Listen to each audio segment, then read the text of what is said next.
Love and blessings, beautiful people. My name is Elizabeth Vanderbilt. I'm a holistic doula and a women's health coach, currently residing in Saskatchewan, Canada. Today, I want to speak to you about something that is not talked about enough, and that is menopause.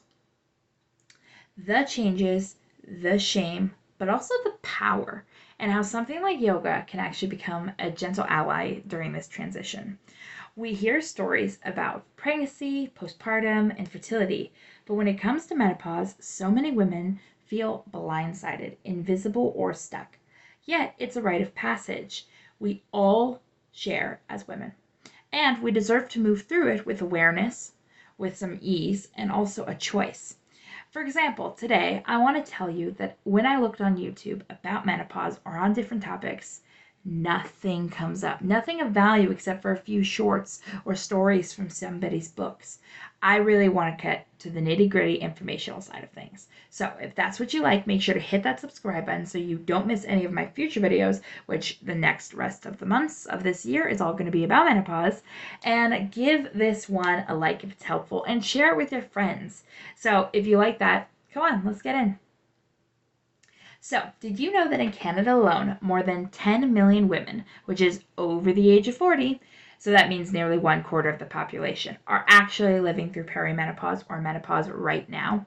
And yet, nearly half of these women report feeling unprepared for this transition time. We live in a culture that often devalues the older and wiser women. We are whispered about as past her prime. I often hear it all the time during menopause. You can be called a crone or hag. These words were born of fear and also some ageism. Petra Conove, who leads Menopause Yoga, works in London, and they also invite participants to call out those words in their culture and to reclaim their power because you deserve that reclamation. We've often spent decades caring so much for others, silencing our own voices and postponing our own needs. And menopause often forces you to look inward. But many times you walk into it without a map. You don't know what's going on. And that's what I want to offer you, which is perspective. I want to teach you some different practices and a reimagined relationship with your body that is constantly changing.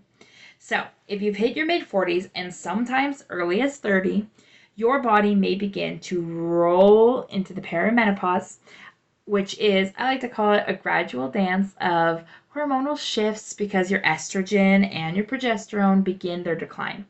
And cycles are fluctuating, and your body's usual rhythms and patterns are going to get shaken up a bit.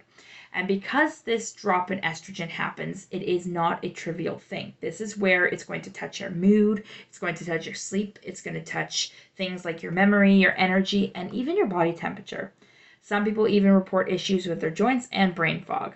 So everything can ripple with that change.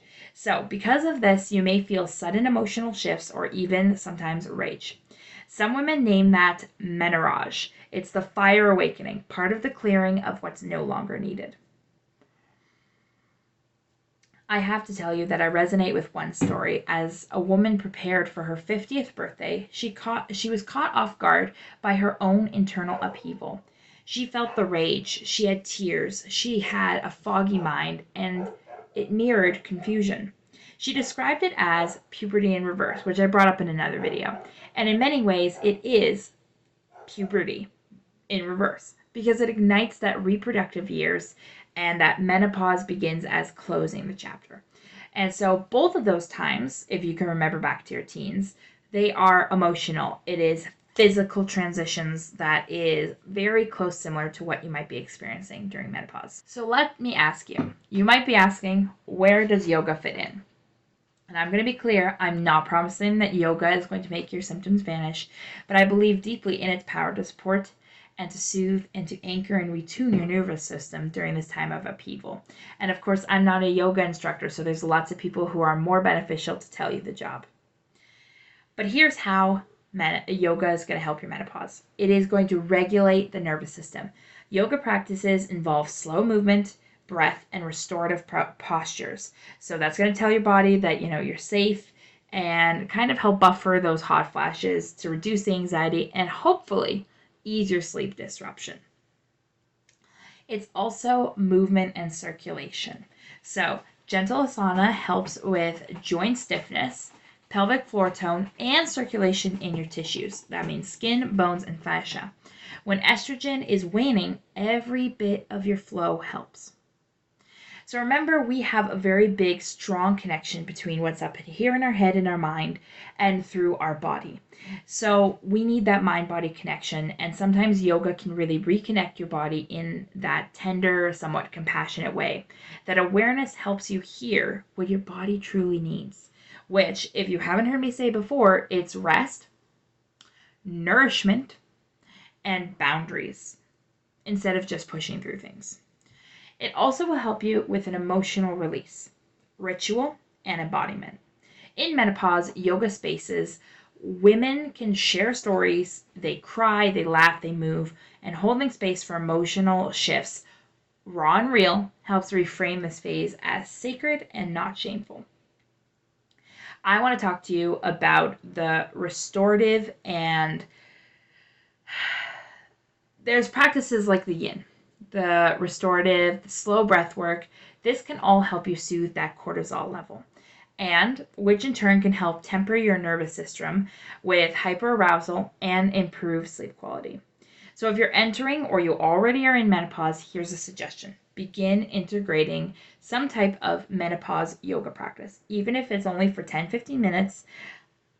Heck, what about 5 minutes?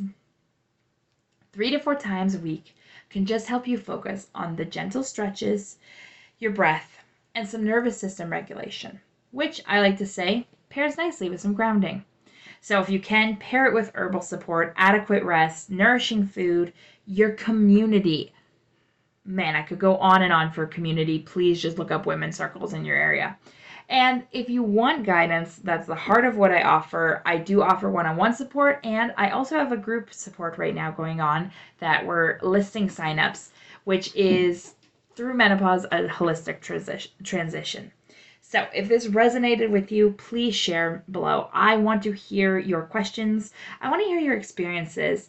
And again, I said in the beginning, but I say it now again, subscribe so that we can keep building this conversation together, because you aren't alone and you are not fading or becoming a hag. You are evolving, and that's what people are scared of, because you've got wisdom and you have depth to yourself. See you next time.